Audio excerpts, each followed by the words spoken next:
So, with that said, there is one final thing I wanted to talk about today before we go any further, and that's about Dan Livingston. Now, we've talked a little bit about the national impact, looking at Colin Kaepernick. We were talking a little bit about the Betsy Ross shoes that Nike got rid of because they apparently don't believe that the American flag is patriotic enough and somehow it's racist, which makes no sense whatsoever. Just because there was slavery in 1792 doesn't mean that the flag was racist or that America was racist.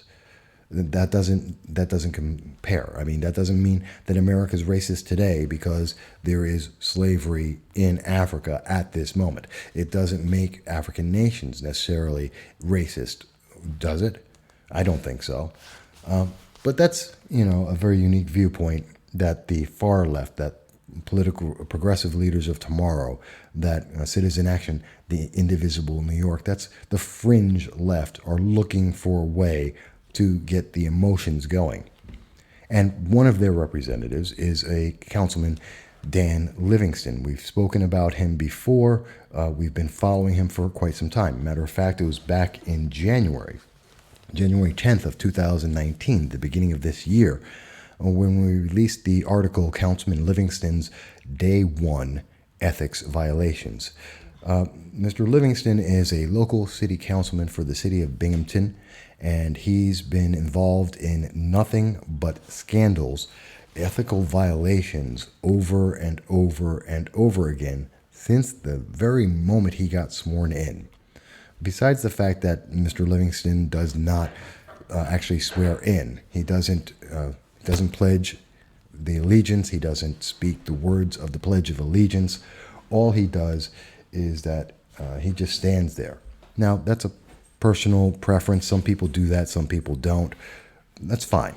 But when you take that in combination with the fact that he's also been committing ethical violations over and over and over again, that's a problem.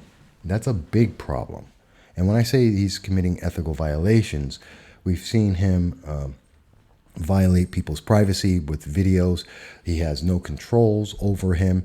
He believes he can act in any manner, violating laws. He recently violated the Homeland Security regulations on public safety by having video disseminated to the public of critical services, water and sewage information live streamed that he put out on Facebook that endangers the very people, not just the city of Binghamton, but everyone going down into Pennsylvania.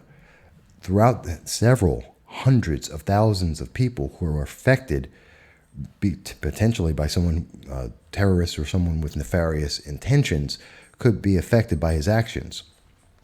So Mr. Livingston has a sordid history, to say the least.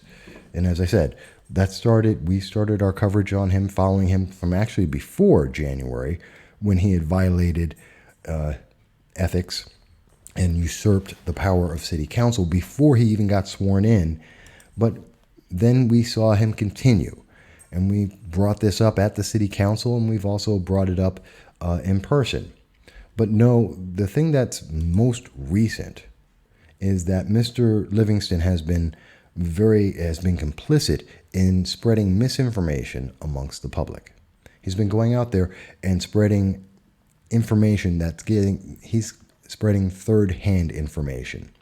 Individuals are talking to him about a sewage plant. Now, if you're not familiar with the Southern Tier region in Binghamton, there's a sewage plant that's being redesigned, possibly privatized, and Mr. Livingston has been promoting the opinion of the union predominantly, and that of the Citizen Action and progressive leaders of tomorrow. He's been putting out their talking points as if they are actual truths.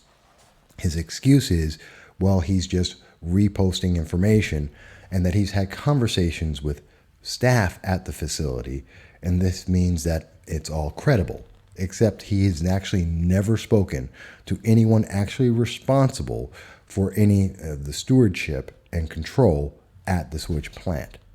And therefore he is putting out other people's opinion about what's going on as if it is actual fact, which has caused great confusion for City Council, for the city of Binghamton, for that construction program and any future efforts in the city.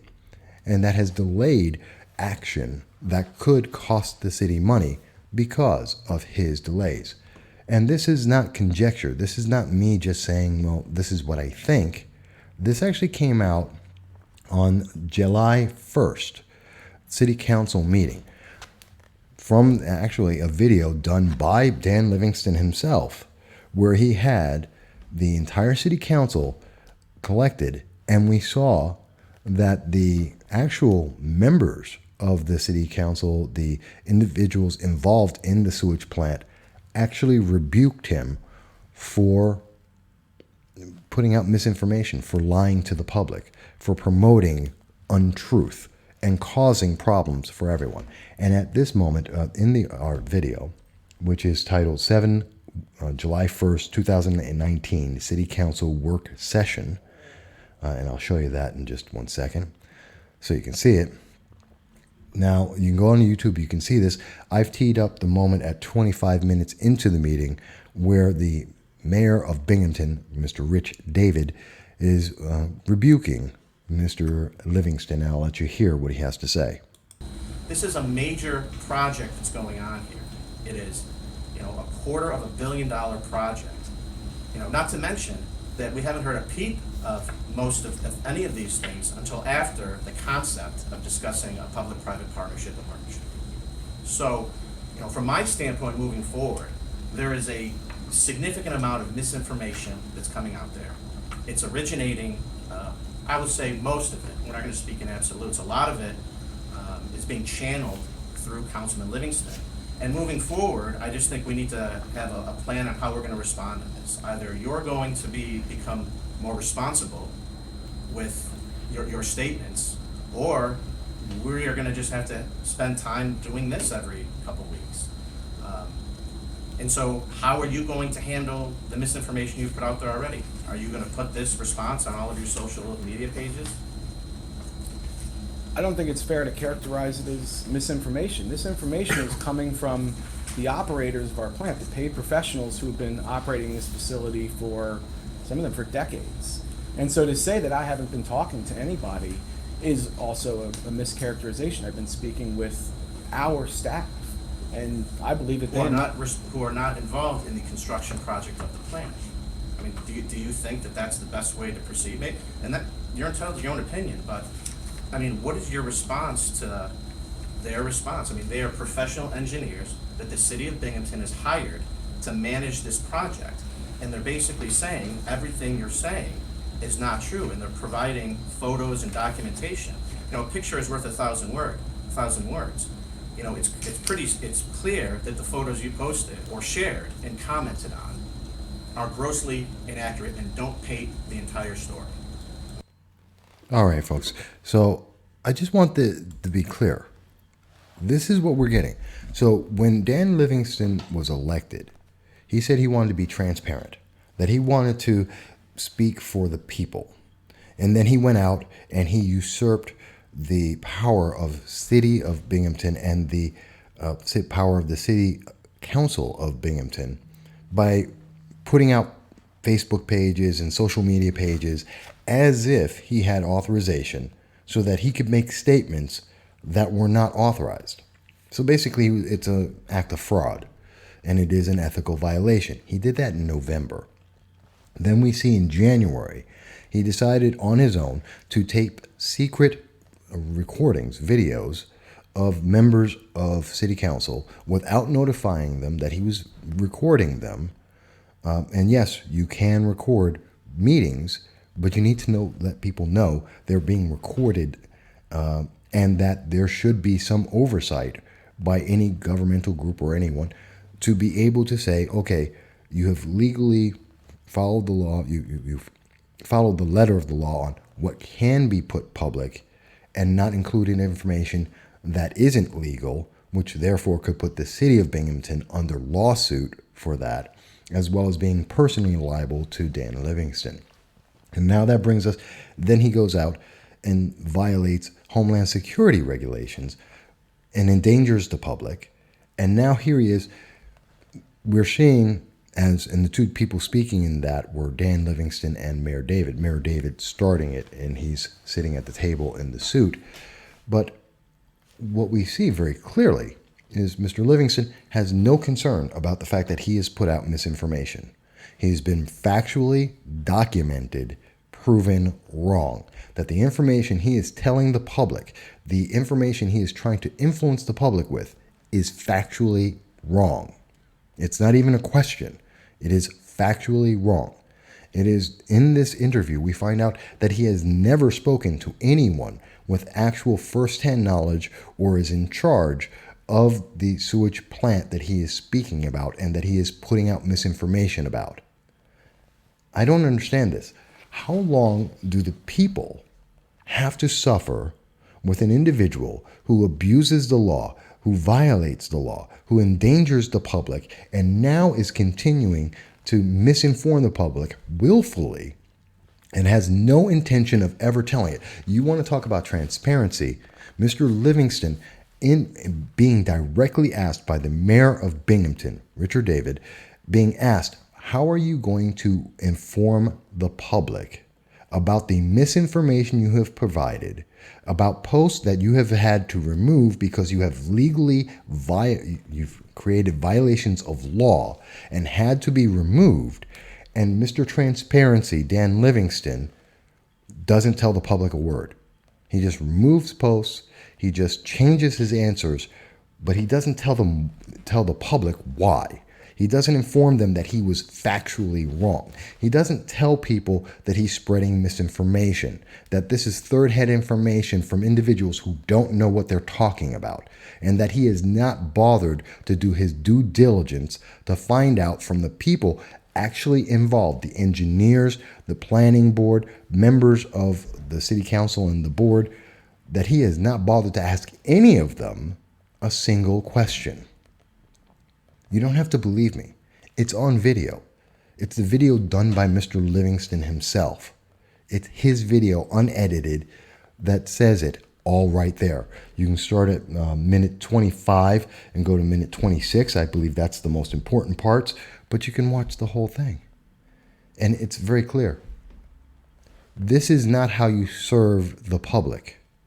I don't care if you're with progressive leaders of tomorrow. I don't care if Citizen Action supports you. I don't care that you're part of a fringe movement of the Democratic Party and that you don't respect the American flag enough to actually salute, that you don't respect the people enough or the nation enough to actually give the Pledge of Allegiance. Fine. But you cannot go out there and actively misinform the public without any consequence. We have a pattern of ethical violations. We have a pattern of violations of law that can endanger the public. And now we have a willful attempt to misinform the public. How can this person still be in office? This is beyond negligence. This is not because he is stupid. It's not because he doesn't know what he's doing, that he's a new member of the city council. This is an active and purposive attempt to mislead the public, to violate ethics, to, in many cases, violate the law. I believe he should be removed. And we see this in county after county, city after city throughout America as we see Democratic Socialists rising up. We're seeing the fringe of the parties moving into power, where individuals are misusing social media.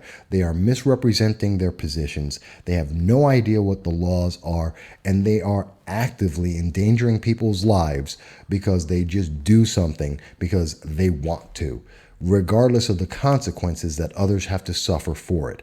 That is not what America is about. You know what, Mr. Livingston, I say to you, on the 4th of July, tomorrow, why don't you take a moment, open up a history book, and look at the great things that people have done in this nation and the fact that they follow the law and they live in the social contract that we all have together to benefit each other rather than to benefit a single individual or a political ideology that not everyone agrees with. Perhaps by following the rules, we can do more to benefit the public than to go out there on your own, doing your own thing for your own personal gain. That's my personal view. Mr. Livingston, you may not be able to support, you may not love America. You don't pledge allegiance. You won't even say the words. Put your hand over your heart. That's your personal perspective. And that means that I hope on the 4th of July, you're not watching the fireworks. I hope you're sitting down in your room and you're studying the actual Constitution to understand what's going on. But since you may not be doing that, I also want you to know that no one is forgetting the fact that you have a pattern of violations and that these things have consequences. And New York State, federal government should all be involved in this because you have broken the law, you have violated ethics, and there is a consequence that will come down the line. That's my thought. You may think I'm wrong, folks. Let me know, please. I look forward to hearing your comments. I thank you for joining us here at No Soundbites Allowed in our extended conversation today. I hope you enjoyed our conversation with candidate George Phillips, who's running for the New York 22nd District. I hope you come back on July 9th when we'll be speaking with Steve Cornwell at 1 p.m. for his conversation about the New York 22nd race and his position in the DA as the District Attorney of Broome County. And I also hope you look forward to us speaking with Donald Lepardo, Assemblywoman for New York 123rd District. I hope you have a great 4th of July, and I'll talk to you again all very, very soon. Thank you.